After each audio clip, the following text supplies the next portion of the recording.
The neighborhood was quiet, the kind of place where neatly trimmed lawns and luxury cars lined the streets.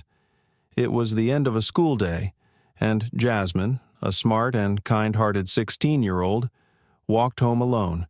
Her school bag was slung over her shoulder, and she hummed softly, enjoying the sunny day. Jasmine loved walking through this neighborhood. It felt safe, like nothing bad could happen here. But not everyone saw Jasmine the way she saw herself. From the corner of her eye, she noticed a police cruiser slow down as it passed her. The officer inside, a stern-faced man named Officer Mark, stared at her with cold suspicion. Jasmine felt uneasy but kept walking, her steps quickening as she clutched her bag tighter. Suddenly, the sound of a car door slamming broke the silence. Jasmine turned around, her heart racing, as Officer Mark approached her with heavy, deliberate steps. "Hey, stop right there," he called out, his voice sharp and commanding. Jasmine froze, confused. "Is something wrong, officer?"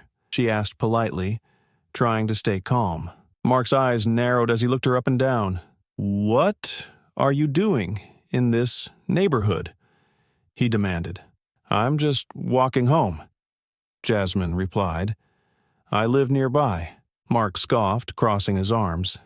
"Do you really? Or are you lying? We've had reports of shoplifting in the area, and you fit the description." Jasmine blinked, stunned. "I didn't steal anything," she said firmly. "I've been at school all day." But Mark wasn't listening. He stepped closer, his towering frame intimidating. "Empty your bag," he ordered. Jasmine hesitated, feeling her cheeks burn with humiliation. By now, a few people had started to gather on the sidewalk, their curious gazes adding to her discomfort. A young man pulled out his phone, recording the interaction as Jasmine reluctantly opened her bag to show its contents. "There's nothing in here but books and school supplies," she said, her voice steady despite the lump in her throat. Mark wasn't satisfied. He rummaged through her bag anyway, his movements rough and unnecessary. "That's what they all say," he muttered under his breath, loud enough for Jasmine to hear. "I told you the truth," Jasmine said, a hint of frustration creeping into her voice. "I haven't done anything wrong." But Mark smirked, clearly enjoying his power over her. "We'll see about that," he said. "You're coming with me to the station." The onlookers gasped. "This is wrong!" someone shouted. A woman with a baby stroller called out, "She's just a kid! What are you doing?" Jasmine's chest tightened. "I need to call my dad," she said firmly. Mark sneered. "Go ahead. Call whoever you want. It won't make a difference." Jasmine pulled out her phone, her fingers trembling as she dialed. On the other end, her father, Charles, picked up immediately. His voice, warm and reassuring, gave her a glimmer of hope. "Dad," she said, her voice cracking, I'm being accused of something I didn't do. They're taking me to the station." Charles's tone shifted in an instant. "Stay calm, Jasmine. I'm on my way." But even as she hung up, the question lingered in the air. What would her father do? And why did Jasmine look so calm, even in such a humiliating situation? What did she know that Officer Mark didn't? The ride to the police station was silent, except for the occasional crackle of the police radio. Jasmine sat in the back seat of the cruiser, staring out the window. Her mind raced with confusion, anger, and the determination to stay strong. She didn't cry. She wouldn't give Officer Mark the satisfaction of seeing her break. Mark glanced at her in the rearview mirror, his face unreadable. "You've got a lot of nerve," he said suddenly, breaking the silence. Jasmine didn't respond. She had learned early on from her father that sometimes silence speaks louder than words. When they arrived at the station, Mark led Jasmine inside, his grip firm on her arm, as if she might run. The officers at the front desk looked up, surprised to see such a young girl being brought in. "What's this about?" one of them asked. "Caught her acting suspicious in the neighborhood," Mark replied, his voice filled with authority. "Might be connected to some shoplifting reports." The desk officer frowned. "Did you find anything on her?" "Not yet," Mark admitted, though his tone suggested he didn't care. "But I'll bet she knows something." Jasmine's heart sank as she was guided to a small, stark room with a metal table and 2 chairs.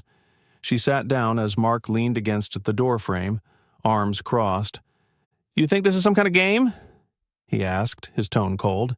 "I don't know what you're talking about," Jasmine replied calmly.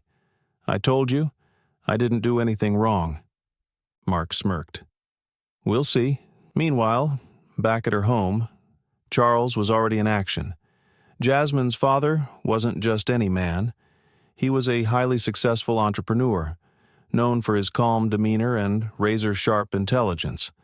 But beneath that calm exterior was a fierce protector who would stop at nothing to defend his daughter. Charles called his assistant Carla, who answered on the first ring. "Get the legal team ready," he said. "I need every resource we have focused on this." "Understood," Carla replied, her voice steady. "Do you need me to contact the media?" "Not yet," Charles said. "But be ready. I want every move documented." As Charles made his way to the station, he pulled up a live stream of the incident that had already gone viral.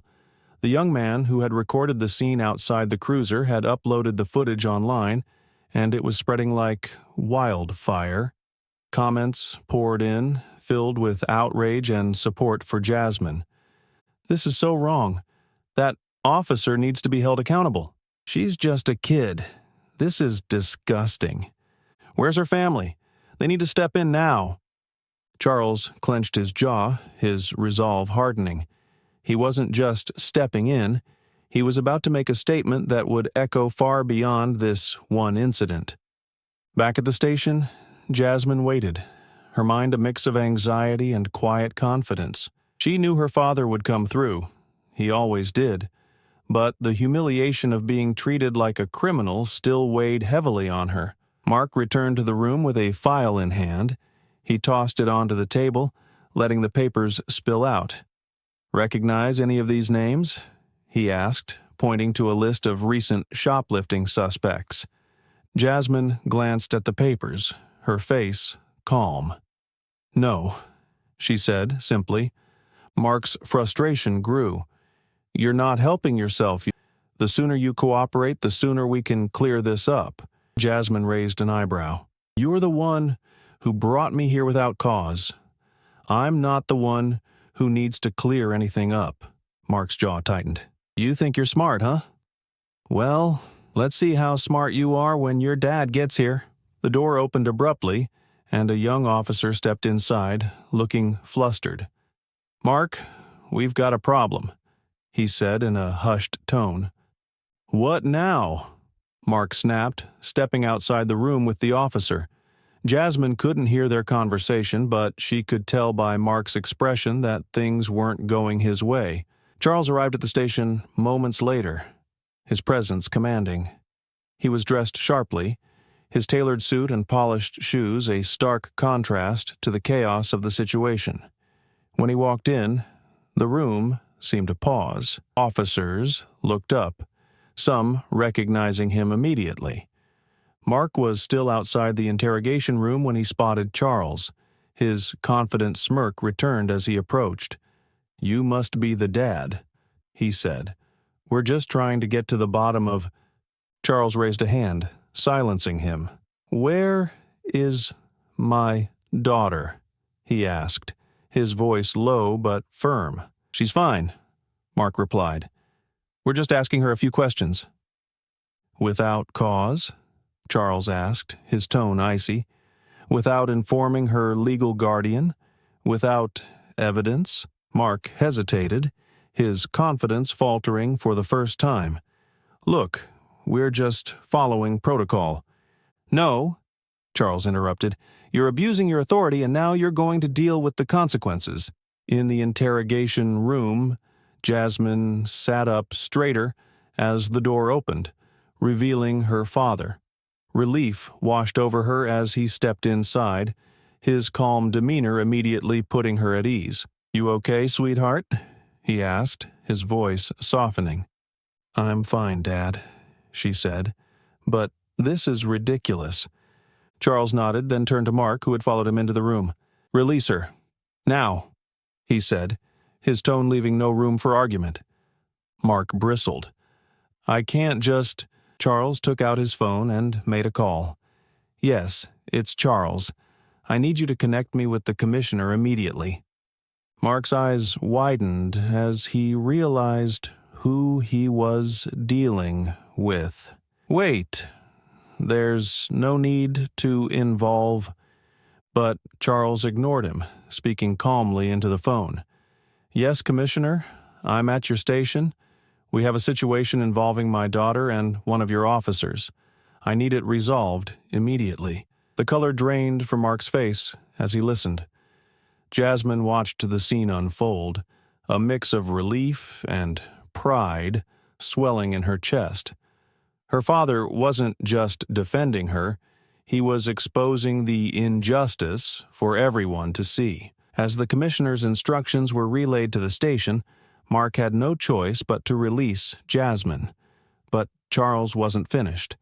He turned to the other officers in the room, his gaze steady.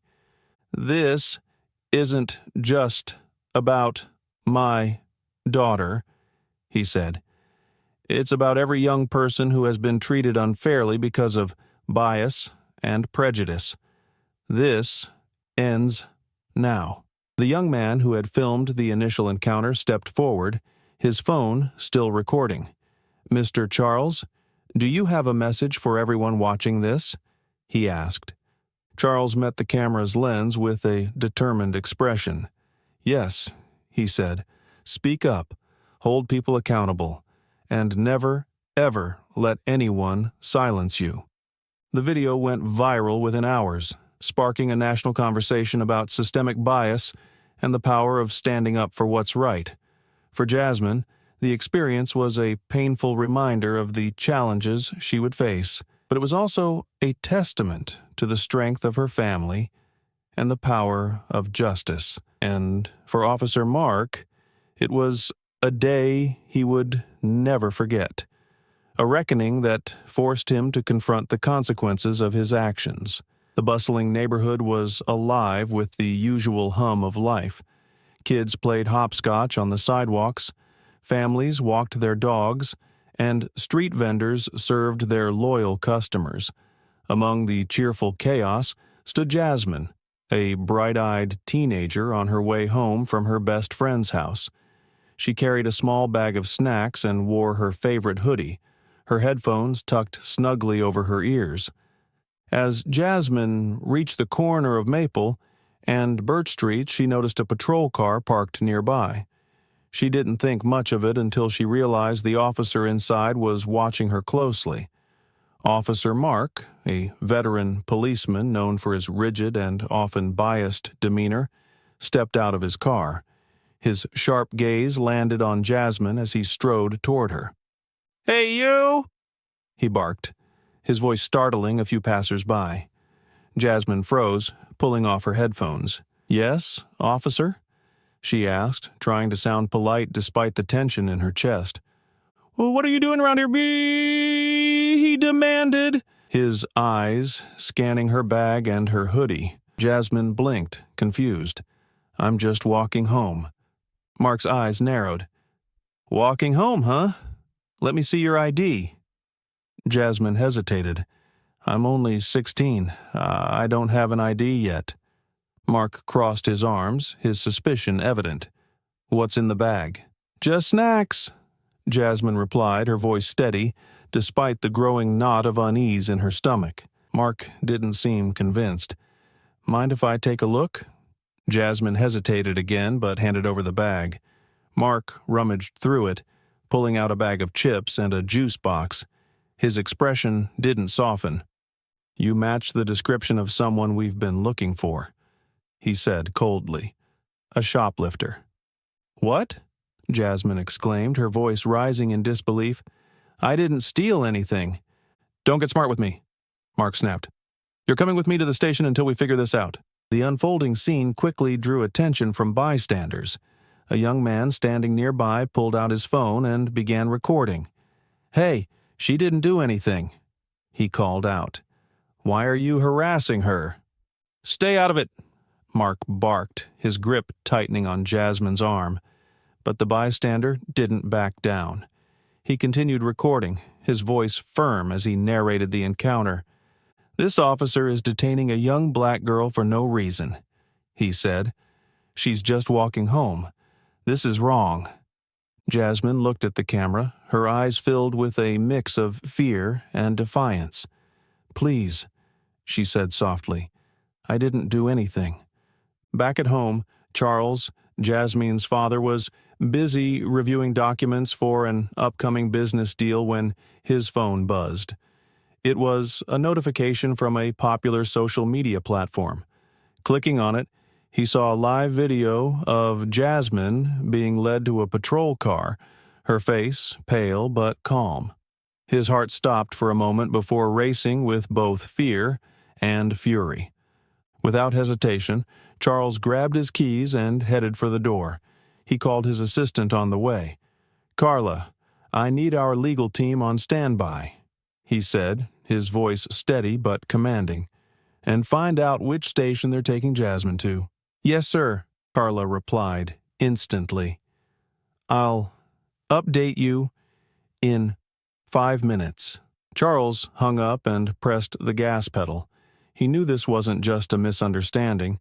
It was a blatant act of discrimination, and he wasn't going to let it slide.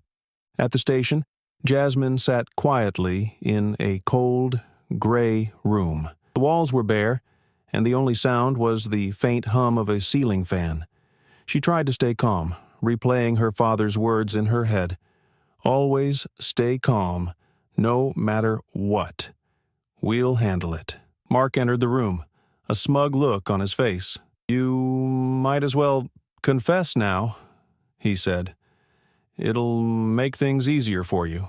Jasmine stared at him, unflinching. "I didn't do anything." Mark leaned closer. "People like you always think you can get away with this stuff, but not today." Before Jasmine could respond, the door burst open. Charles stood there, his presence commanding. Behind him were 2 lawyers in sharp suits and a senior officer who looked both apologetic and terrified. "Dad," Jasmine said, her voice cracking with relief. Charles stepped forward, his gaze icy as he looked at Mark. "Uncuff my daughter," he said quietly but firmly. Mark hesitated, glancing at his superior. The senior officer nodded, his expression grim. Mark reluctantly removed the cuffs from Jasmine's wrists. "This isn't over," Charles said, his voice calm but filled with authority. "I'll make sure of it." Outside the station, the young man who had recorded the initial encounter was waiting. His video had already gained thousands of views, and people were commenting furiously. "This is unacceptable. That officer needs to be fired." "Her dad is a boss." "Respect." Charles thanked the man for his courage in recording the incident. "The world needs more people like you," he said. The man nodded. "We've got your back." As the video continued to circulate, news outlets picked up the story. "Millionaire father confronts officer over false accusation," read one headline. The story wasn't just about Jasmine. It was about the systemic issues her case highlighted. Mark's actions came under heavy scrutiny, and the police department was forced to issue a public apology. But for Charles, an apology wasn't enough. He announced plans to fund a community program aimed at educating young people about their rights and holding law enforcement accountable. Jasmine, though shaken, found strength in the support she received from friends, family, and strangers. She knew this was bigger than her, and she vowed to use her voice to make a difference. The story ended with hope, but also a reminder. Justice is a right, not a privilege. Charles looked at his daughter, pride and determination shining in his eyes. "We'll keep fighting," he said, "for you, and for everyone like you." The neighborhood buzzed with unease as news of Jasmine's unjust detainment spread like wildfire. Families talked about it over dinner, teenagers shared the viral video on their social media, and even the local news began to air segments about the incident. Jasmine's father, Charles, a man of immense resources and a calm yet unyielding demeanor, was already working behind the scenes to address the situation. That evening in the warmth of their living room, Charles sat with Jasmine, reassuring her that they would not let this pass without consequences. "You're brave, Jasmine," he said, "but this isn't just about you anymore. It's about setting an example, so no one else has to go through this." Jasmine nodded, her young face a mixture of determination and exhaustion. She trusted her father, but the fear and humiliation still lingered. The next morning, Charles was in his office, meticulously planning his next move. He was a self-made millionaire who had built his empire from the ground up, and he knew how to handle conflicts strategically and decisively. His assistant, Carla, entered with a thick folder. "Here's everything we've compiled so far," Carla said. "The officer has a record of questionable behavior. Complaints filed, but nothing ever came of them."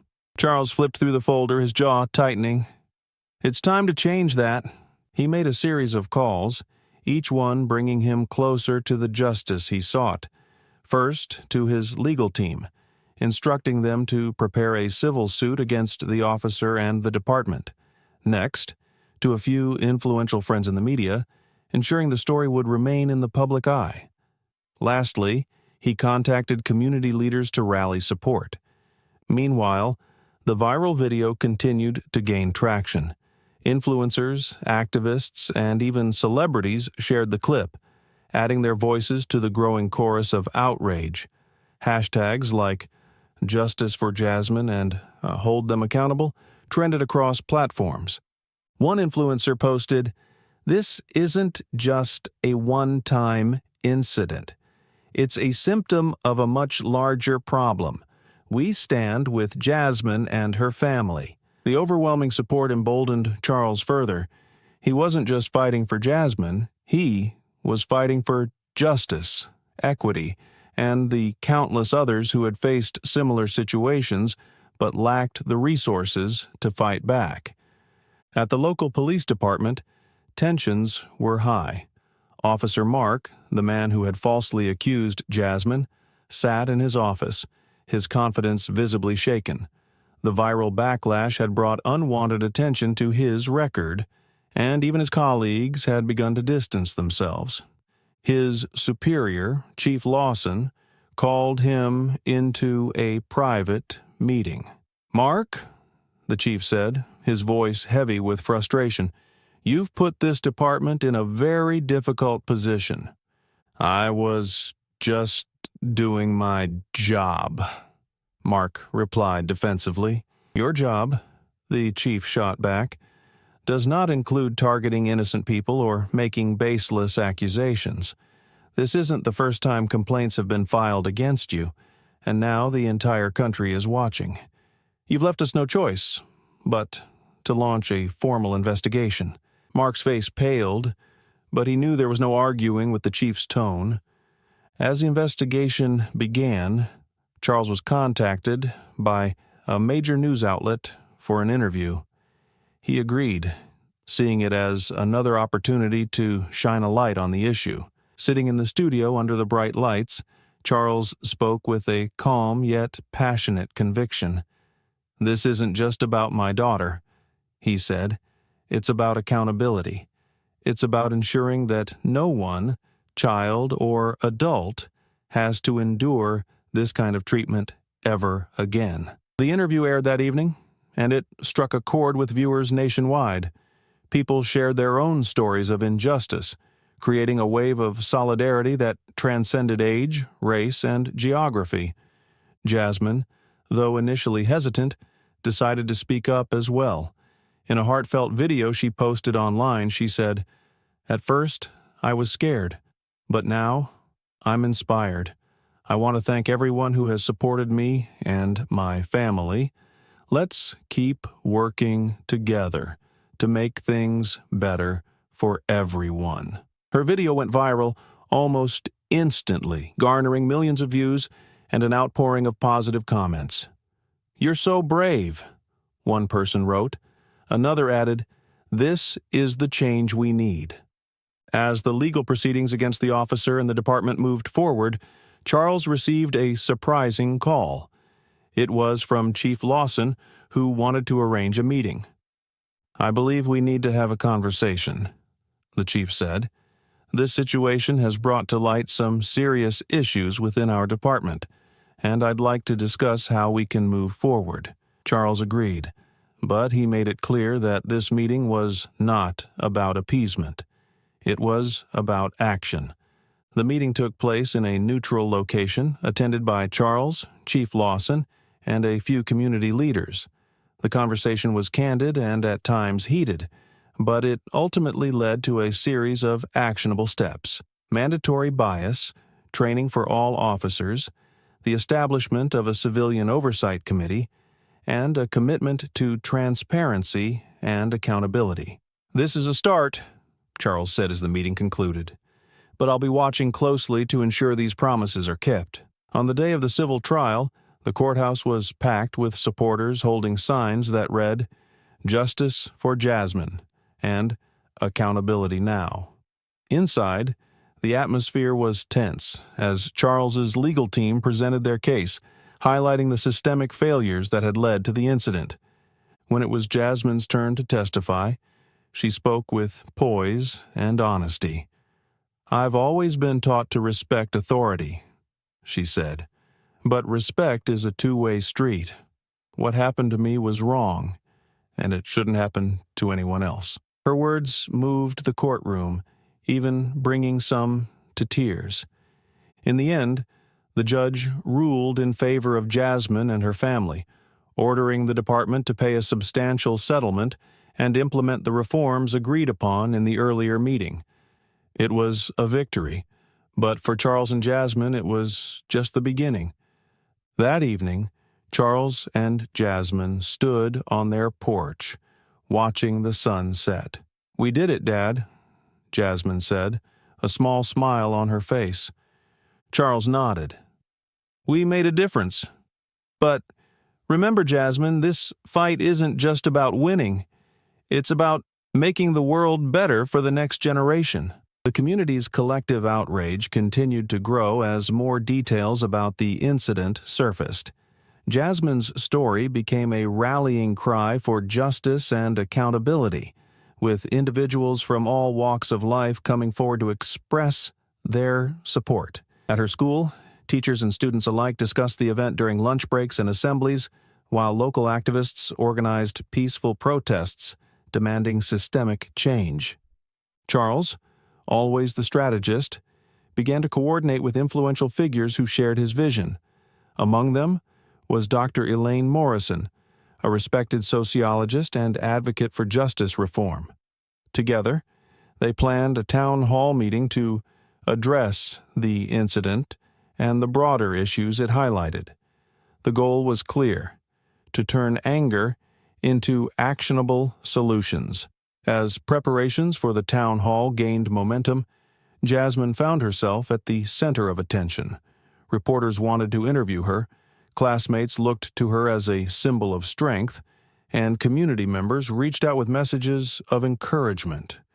Despite the overwhelming support, the weight of the situation began to take a toll on the teenager. One evening, as she sat in her room scrolling through the endless stream of comments online, she turned to her father. "Dad," she said hesitantly, "what if I'm not strong enough for all of this?" Charles knelt beside her, placing a reassuring hand on her shoulder. "Jasmine, strength isn't about never feeling scared or unsure. It's about standing up despite those feelings.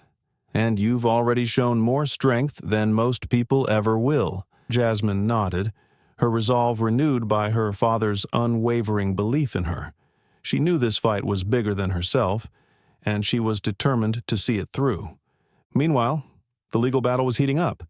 Charles's legal team, led by the formidable attorney Rebecca Collins, worked tirelessly to build their case. They unearthed years of complaints against Officer Mark, exposing a pattern of behavior that had long been ignored by the department.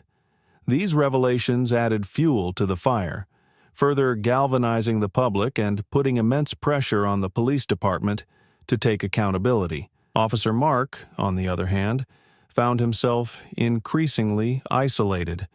Colleagues avoided him, his superiors distanced themselves, and the public's anger was palpable.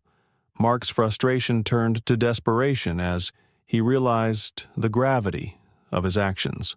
Late one night, he sat alone in his apartment, staring at the viral video that had upended his life. For the first time, he began to question the biases and assumptions that had led him down this path. As the date of the town hall approached, Charles and Dr. Morrison worked to ensure it would be a meaningful event. They invited a diverse group of speakers, including community leaders, legal experts, and individuals who had experienced similar injustices. Jasmine, too, was asked to share her story, a prospect that both excited and terrified her. When the evening of the town hall arrived, the venue was filled to capacity. The audience included students, parents, activists, local officials, and even members of the police force. Cameras from local and national media outlets lined the back of the room, capturing every moment.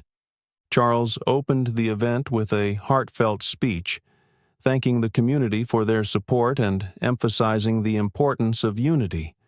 "We are here tonight," he said, "not to point fingers, but to find solutions, to ensure that what happened to Jasmine never happens to anyone else." One by one, the speakers took the stage, each sharing their unique perspectives and experiences.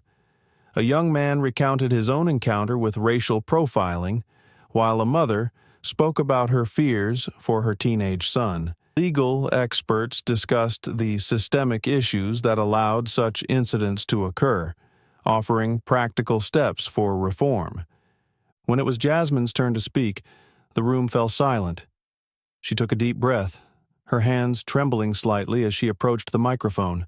"I never wanted to be in this position," she began, her voice steady despite her nerves. "But now that I am, I want to use this moment to make a difference. No one should feel scared or ashamed because of who they are, and I believe we can create a world where that's true." Her words were met with thunderous applause, the audience moved by her courage and wisdom beyond her years.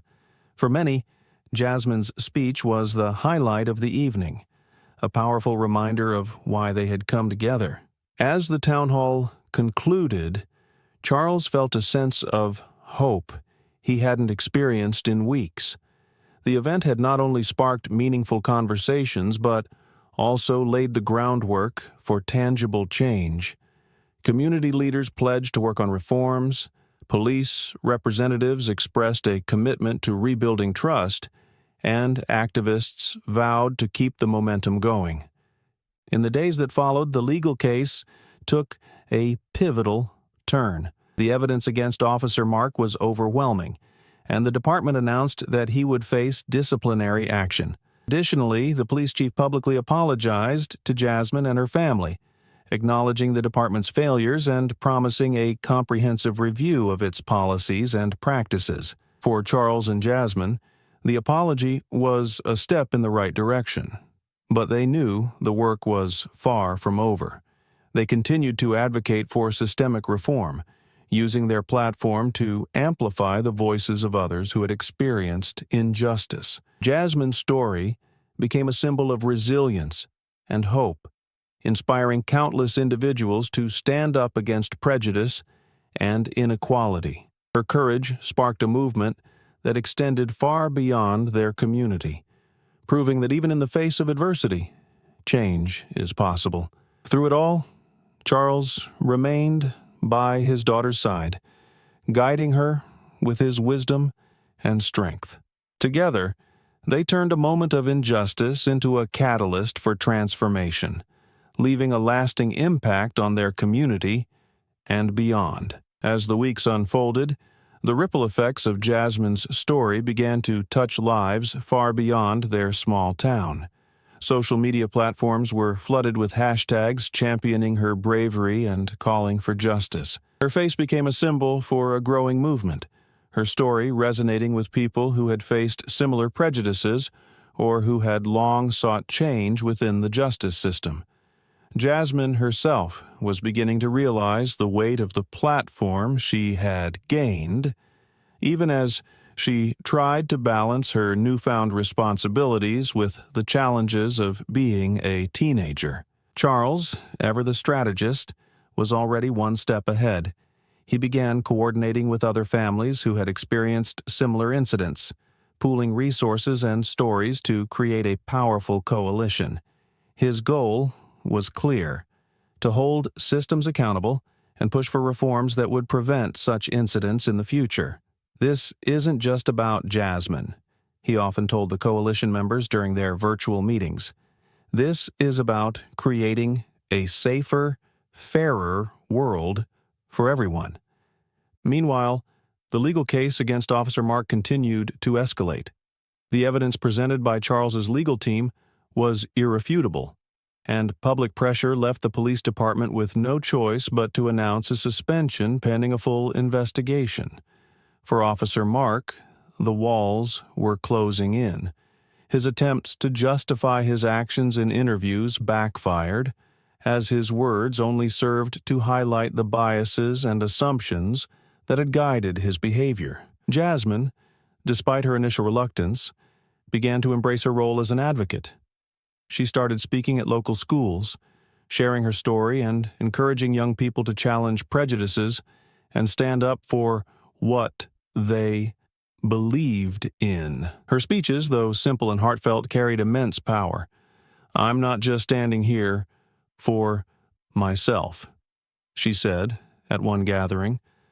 "I'm standing here for everyone who's been made to feel less than because of who they are." One day, Charles received an unexpected call from a well-known national journalist who wanted to feature their story in a primetime special. Though he was cautious about the media attention, Charles saw the opportunity to shed light on the broader issues. "We'll do it," he told the journalist, "but on our terms. This isn't just about us. It's about the change we need to see." The primetime special, when it aired, was a turning point.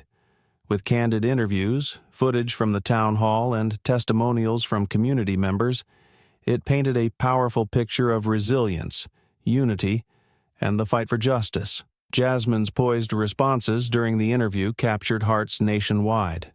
When asked how she found the strength to confront such adversity, she smiled softly and said, "I learned from my dad. He taught me that strength isn't about never falling, it's about getting back up every time you do." The special ended with a call to action, encouraging viewers to support local and national efforts for systemic reform. The response was overwhelming. Donations poured in for the coalition, letters of support flooded Jasmine's mailbox, and activists from across the country reached out to collaborate. Amid the momentum, Charles and Jasmine remained grounded. They continued to attend community meetings, work with local leaders, and mentor young advocates. Jasmine's voice grew stronger with each speech she gave, her confidence blooming as she realized the impact she could make. For Officer Mark, however, the consequences of his actions were becoming increasingly clear. Following the investigation, the department announced his termination, citing a pattern of misconduct that had come to light during the case. Mark's public apology, issued shortly after the announcement, was met with mixed reactions. While some saw it as a step toward accountability, others questioned its sincerity, viewing it as a calculated move to salvage his reputation. Through it all, Jasmine and Charles stayed focused on the bigger picture. Their story had sparked a movement, but they knew the work was far from over. Change, they believed, wasn't a single event. It was a continuous effort, requiring persistence and collaboration. Months after the incident, Charles stood on a stage at a national conference on justice reform. Beside him, Jasmine held the microphone, her voice steady as she addressed the audience. "This journey started with pain and injustice," she said, "but it's led to something greater.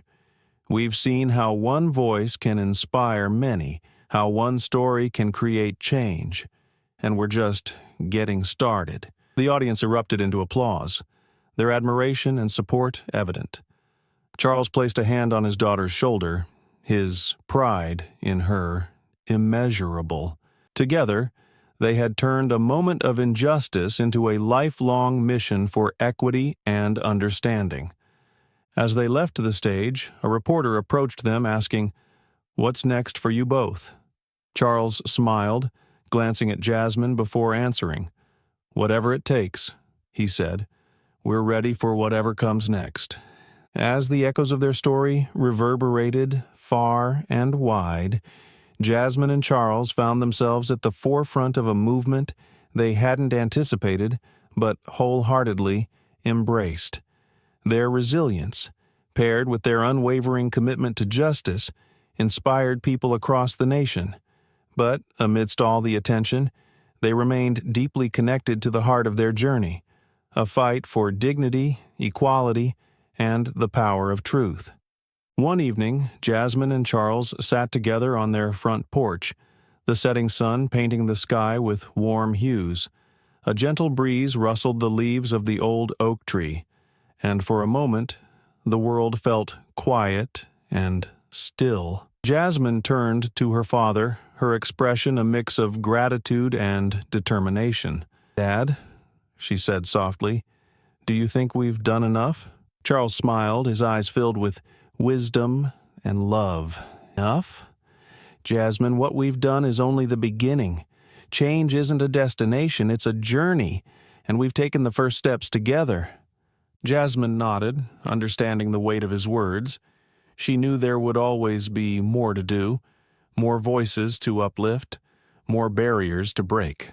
But, for now, they could take a moment to appreciate how far they'd come. Their story had touched countless lives, sparking conversations about accountability, bias, and the courage to stand up for what's right. Schools and community centers had invited Jasmine to speak, and her words left lasting impressions on everyone who heard them. Charles continued his work with the coalition, building a network of advocates and change-makers determined to hold systems accountable. But their greatest accomplishment wasn't in the headlines or the accolades. It was in the small, quiet moments of connection. The letters from strangers who found strength in their story. The parents who felt hope for their children's future. The young people who saw Jasmine as a role model, proof that even in the face of adversity, one voice could make a difference. As the evening deepened, Charles stood and stretched. "Come on," he said, holding out his hand. "Let's take a walk. The world's not going to change itself, but we can always keep moving forward." Jasmine took his hand, smiling as they stepped off the porch and onto the path ahead. They walked side by side, their steps steady and purposeful, their bond unbreakable. And as the stars began to dot the night sky, one thing was clear: their journey was far from over. Together, they would continue to challenge the status quo, inspire others to join the fight for justice, and prove that even the smallest actions could create ripples of change. Now it's your turn. What would you have done in Jasmine and Charles's situation? Have you ever faced a moment where you had to stand up for yourself or someone else? Share your story in the comments below. We want to hear from you. Don't forget to like, share, and subscribe for more powerful stories of resilience and courage. Together, we can amplify these voices and work toward a better future. Thank you for watching.